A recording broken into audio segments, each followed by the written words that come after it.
Alright guys, so now today we're going to learn about how to get into Adobe Spark and what to do when you're there. So click on this link and it'll take you to Adobe Spark and it'll ask you to sign in. I'm going to try to sign out right now so you can see what that looks like.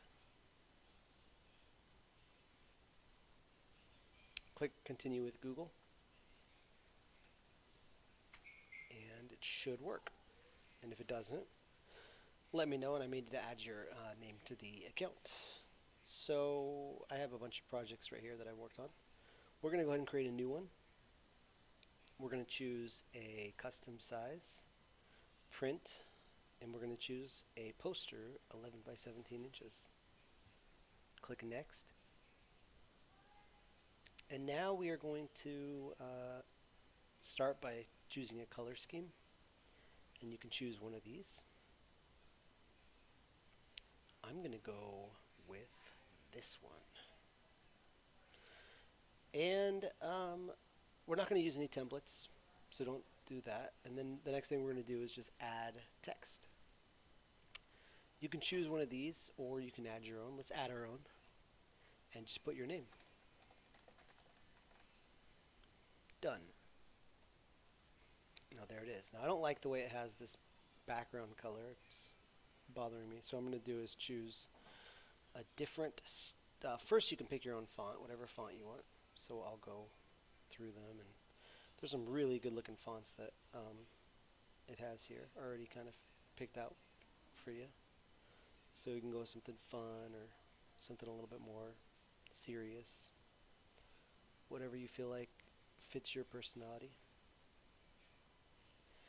And then I don't like this background color, so what I am going to do is I'm going to make some changes to this so that it doesn't have that background color anymore. And what we can do to do that is just we're going to go into the shape and we're going to just turn it off so it does not have a shape. You might have chosen one that didn't have one, so you don't have to worry about that step, but that's how you get rid of the background shape for it. So I'm just going to put my name right here. And you'll notice it'll kind of snap to the middle if it has that purple line, so it stays nice and centered. And usually we want to give ourselves a little room on the bottom, a margin, so it doesn't stick all the way like that. It looks better if it's a little bit above. You give yourself about a half an inch to an inch on each side. The next thing I'm going to do is I'm going to, oh, and you can choose the color as well. By clicking here, you can, by clicking on color, you can choose, this is the color that it's got, and this is the colors that are in your color palette. So you can try using one of the other ones from that color palette that you chose. And there we go. If you want to change your color palette, just click off of the text, and you can always then click into colors, and you can choose a different theme if you'd like, and it'll adjust your colors accordingly. But I'm going to stick, ooh, I lost it. Stick back to where I was before. I don't remember now which one I chose. I think it was this one. Okay. And I'll go with that yellow. I like that. Boom. Next thing we're going to do is let's add a shape. So, icon? No, I guess we're just going to have to, let's see here.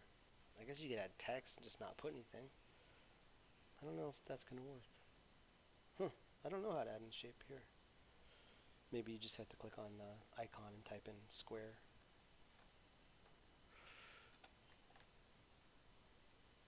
Yeah. I don't know. Yeah, this program's a little weird.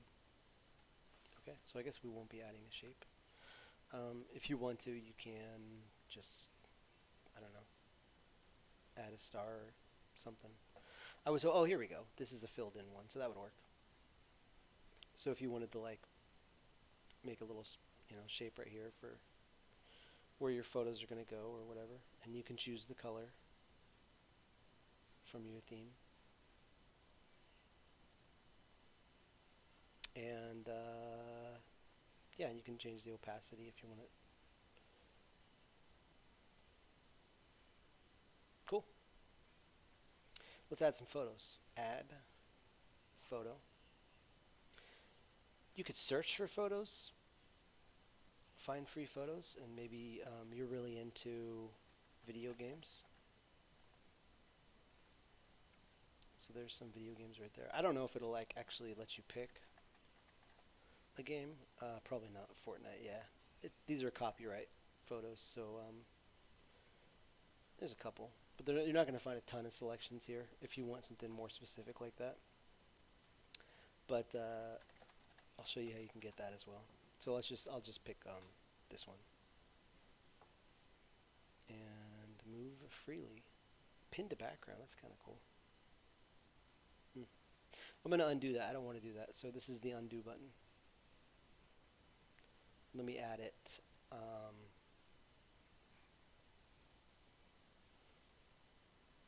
Let's try adding it freely. And you can just put it where you want it. If you'd like to resize it, you can do so.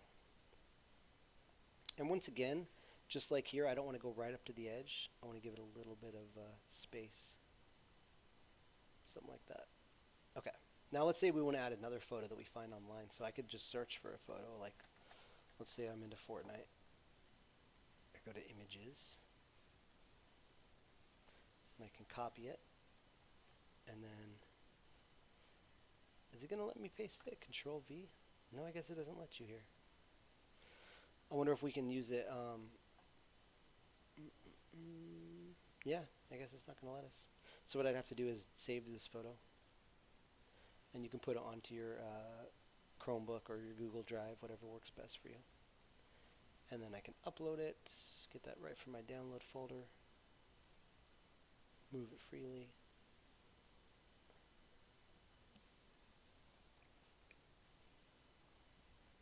Maybe I want that to fit right there. So I'll just shrink it down a little. And then maybe I want to crop the edges off of it so I have a nice spacing here. You can crop them as well.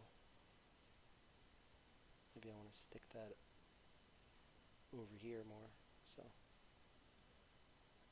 hit enter. And maybe I'll just crop the edge off of this one too. Just to give them a little bit of space in between them. Okay.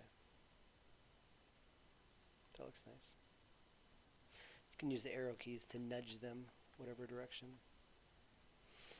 And let's add one more photo. You might also want to add a photo from your Google Drive. It's the one that you've saved onto your computer. And you can do that by connecting to Google, oops, not Google Photos. Shoot. Now I have to go all the way back. Fortunately, it saves it for you in real time. So, add photo, Google Drive, and yep, you got to allow it to do this.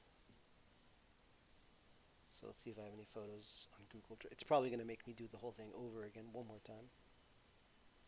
Since now that I've linked it, there it is. So I probably have some random photos in here. I'll just find one like that. Select. Move freely. And if you want to rotate it, you can just drag that right there. I'll do the same thing I was doing before and just kind of fill in that screen. And then I'll crop the bottom. About there. Okay, so there it is. I wonder if you can adjust the order is gonna have to do with if it's like on top or behind your shape. So if you pull the order of the shape up to the top, it covers everything. So if I pull the opacity up, you can see that better. But let's keep the shape on the bottom. I like the opacity being down. As far as putting borders around them, I don't really see that, but you can put a you can put a filter on your photos if you wanted to.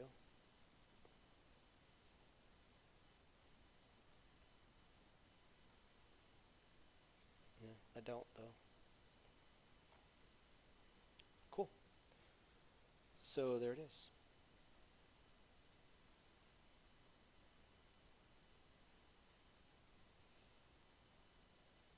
Oh, one more thing. If you go to Style, it'll kind of just cycle through some different styles that are kind of cool. You might want to play around with that. I'll undo that though, because I don't want to. And then there's, oops, I don't know, do I have to go all the way through them? Okay, that's frustrating.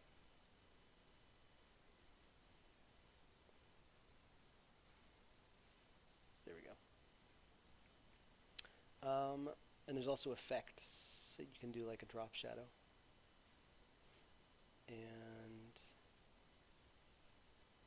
I don't know why the secondary color is yellow though. I don't want that. Oops. Oh no.